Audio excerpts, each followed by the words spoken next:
నమస్తే అండి అందరికీ వెల్కమ్ టు అవర్ ఛానల్ పొదరిలో బై ఐపీఎస్. ఈరోజు రెసిపీ వచ్చేసి చేపల పులుసులా టేస్టీగా దొండకాయ పులుసు. చాలా చాలా ఎమ్మీగా ఉంటుంది, తప్పకుండా ట్రై చేసేసండి. దానికి కావాల్సినవి ఇక్కడ నేను దొండకాయల్ని ఇలా గుత్తుల్లా కోసుకున్నానండి. మీరు కావాలంటే 4 బద్దల్లా కూడా కోసుకోవచ్చు. ఇక్కడ నేను చూపిస్తున్నాను ఈ విధంగా అనమాట. ఇలా అయినా కట్ చేసుకోవచ్చు, లేదు అంటే కనుక గుత్తుల్లా అయినా కట్ చేసుకోవచ్చు. అలాగే ఒక 3 పెద్ద ఉల్లిపాయలు చిన్న చిన్న ముక్కలుగా కట్ చేసుకోండి. అలాగే ఒక 4 పచ్చిమిర్చి సన్నగా కట్ చేసుకోండి. 2 టమాటాలు ఈ విధంగా కట్ చేసుకోండి. అలాగే ఒక పెద్ద జాంకాయ సైజ్ అంత చింతపండుని నానపెట్టుకోవాలి ముందుగానే. అన్నంలోకి, రాగి సంగటిలోకి, చపాతీలోకి అదిరిపోతుందండి, అంత టేస్టీగా ఉంటుంది. ఇంకా రెసిపీలోకి వెళ్ళిపోతే ముందుగా స్టవ్ ఆన్ చేసుకొని ఇక్కడ నేనైతే మట్టి గిన్నెలో అయితే చేసుకుంటున్నాను. మీరు కావాలంటే మామూలు కడాయిలోకైనా చేసుకోవచ్చు. మట్టి పాత్రలో వంటలు చాలా చాలా టేస్టీగా ఉంటాయండి. ఒకవేళ వీలైతే తప్పకుండా ఇలానే ట్రై చేయండి. ఇప్పుడు దొండకాయలు ఫ్రై చేయడానికి కొంచెం ఆయిల్ అయితే వేసుకోండి. ఆయిల్ హీట్ అయిన తర్వాత దొండకాయలని వేసుకోవాలి.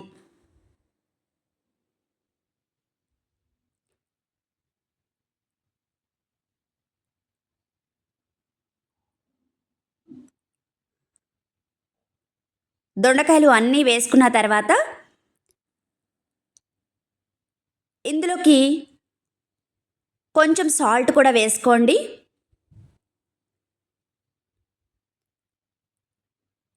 ఇక్కడ నేను గళ్ళుప్పు యూజ్ చేస్తున్నాను. మీరు కావాలంటే సాల్ట్ అయినా యూజ్ చేసుకోవచ్చు. ఒకసారి కలుపుకొని మూత పెట్టుకొని మీడియం ఫ్లేమ్లో మగ్గనివ్వాలి. ఇక్కడ చూస్తున్నారు కదా, ఈ విధంగా మగ్గితే సరిపోతుందండి. ఒక 60% మగ్గితే సరిపోతుంది. ఇవన్నీ కూడా ఒక ప్లేట్లోకి తీసుకోవాలి. అన్నీ కూడా ఈ విధంగా ప్లేట్లోకి తీసుకోవాలి.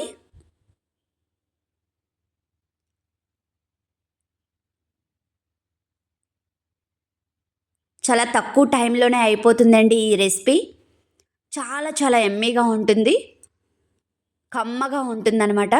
అన్నీ ఈ విధంగా తీసుకున్న తర్వాత ఇందులోకి కర్రీకి సరిపడా ఆయిల్ ఉంటే ఓకే, లేదు అంటే కనుక ఇంకొంచెం ఆయిల్ వేసుకొని ఒక 1/2 స్పూన్ మెంతులు, కొంచెం కరివేపాకు వేసుకొని ఫ్రై చేసుకోవాలి. ఏ పులుసులు రెసిపీస్ చేసినా కూడా ముందుగా కొన్ని మెంతులు అలాగే కొంచెం కరివేపాకు వేసుకొని చేసుకుంటే ఆ టేస్టే వేరే లెవెల్ ఉంటుందన్నమాట. ఈ విధంగా ఫ్రై చేసుకున్న తర్వాత ముందుగా కట్ చేసి పెట్టుకున్న ఉల్లిపాయ ముక్కలు, పచ్చిమిర్చి ముక్కల్ని ఇందులోకి వేసుకోవాలి. ఈ విధంగా వేసుకున్న తర్వాత ఒకసారి కలుపుకొని ఇందులోకి కర్రీకి సరిపడా గళ్ళుప్పు అయితే నేను యూజ్ చేస్తున్నాను. మీరు కావాలంటే సాల్ట్ అయినా యూజ్ చేసుకోవచ్చు.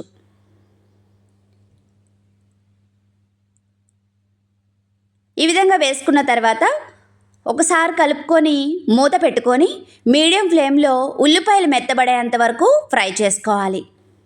ఇక్కడ ఉల్లిపాయలు మెత్తబడితే సరిపోతుందండి.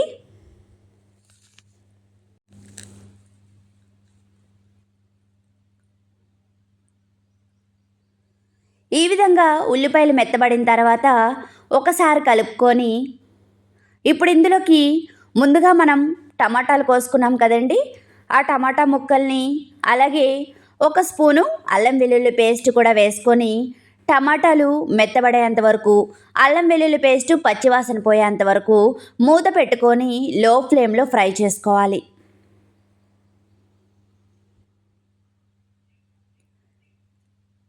ఏ రెసిపీస్ అయినా కూడా కొంచెం టైం తీసుకొని మనం లో ఫ్లేమ్లో కనుక చేసినట్లయితే ఆ రెసిపీస్ చాలా చాలా టేస్టీగా ఉంటాయి.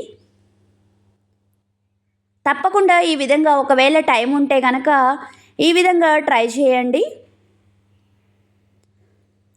మధ్య మధ్యలో కలుపుతూ ఉండాలి. ఇక్కడ నేను చూస్తున్నానండి టమాటాలు మెత్తబడ్డాయో లేవో అని. ఇంకొంచెం సేపు మగ్గనిస్తే సరిపోతుంది. మూత పెట్టుకొని మళ్ళీ నేను లో ఫ్లేమ్లో మరికొంచెం సేపు మగ్గనిస్తున్నాను. ఇప్పుడు మనకి ఇక్కడ టమాటాలు మగ్గిపోయినాయండి. ఇప్పుడు ఇందులోకి కొంచెం పసుపు, అలాగే 1 స్పూను ధనియాల పొడి, మీరు స్పైసీ ఎంత తింటారో దానికి తగ్గట్టుగా కారం, 1 స్పూను గరం మసాలా వేసుకొని కలుపుకోవాలి ఒకసారి.